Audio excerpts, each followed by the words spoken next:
Ram Ram everyone, जय सिया राम। प्रिय दर्शकों, आज पुनः हाजिर हूँ नई विचारों के साथ। जन्म कुंडली के ऊपर। जन्म कुंडली धन नहीं देता है, जन्म कुंडली विपत्ति नहीं देता है, जन्म कुंडली शांति नहीं देता है, जन्म कुंडली सुख नहीं देता है। जन्म कुंडली आपकी जीवन की घटनाओं को परमात्मा के द्वारा, विधि के द्वारा सूचित किया गया है, ताकि जीव इस दिव्य ज्योतिष एस्ट्रोलॉजी के माध्यम से किस समय, किस दशा में क्या करें, क्या ना करें, इस विचार को रखने के लिए और इस विचार को जानने के लिए हमारे भारतवर्ष में अनेक ज्योतिषाचार्य हैं जो वर्णन किए। क्योंकि मनुष्य की कामना ही उसका जीवन है, और जब तक कामना संकल्प रहता है तब तक वो जीता है। तो इसलिए आइए जानते हैं एक दिव्य योग के बारे में। जन्म कुंडली में अगर आपकी मिथुन लग्न है और सप्तम भाव में शुक्र और सूर्य का विराजमान हो और वह मेष लग्न का हो,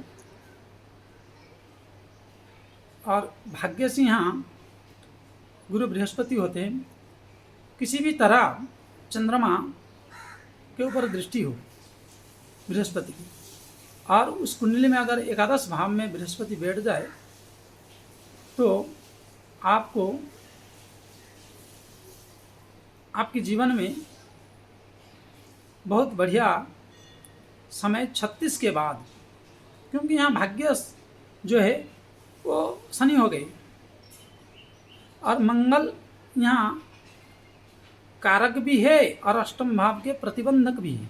इसलिए यहाँ मंगल दशमस्थ होकर उच्च होने पर भी, 12 डिग्री से ऊपर होने पर भी आपकी उत्कंठाएं, कामनाएं बहुत होगा, लेकिन आपको 36 के बाद ही उन्नति का स्तर मिलता है और उन्नति को प्राप्त करने का अवसर मिलेगा। लेकिन एक बात है, इस कुंडली में सूर्य के साथ शुक्र का होना, सप्तम भाव में होना अर्थात तुला राशि में होना, क्योंकि मेष लग्न की कुंडली में सूर्य नीच हो गया और शुक्र स्वराशिस्थ हो गया, तो इसका मतलब आपके ऊपर अनेक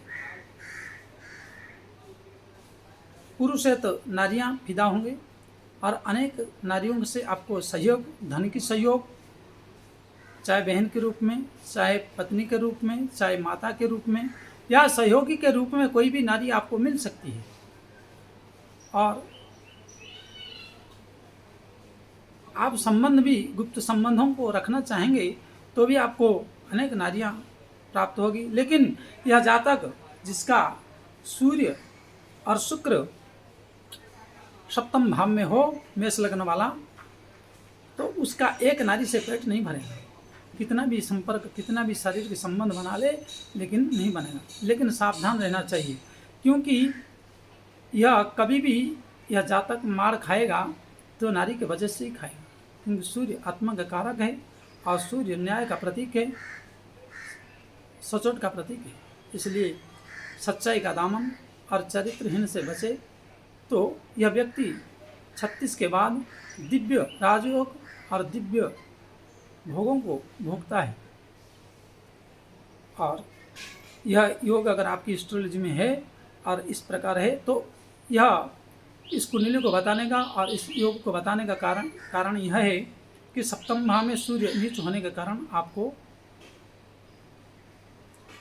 कहीं ना कहीं सम्मान में ठेस और सुख समृद्धि में ब्लैकमेलिंग करने का अवसर प्राप्त होता है। ऐसा देखने में भी कई कुंडलियों में हमें सौभाग्य प्राप्त हुआ है। इसलिए अगर आपकी है तो आप इसको संभालिए, तो आपको बहुत धन मिलेगा। क्योंकि एकादश भाव में बृहस्पति और चंद्रमा, चाहे तृतीय भाव में हो, चाहे आपकी पंचम भाव में हो या आपकी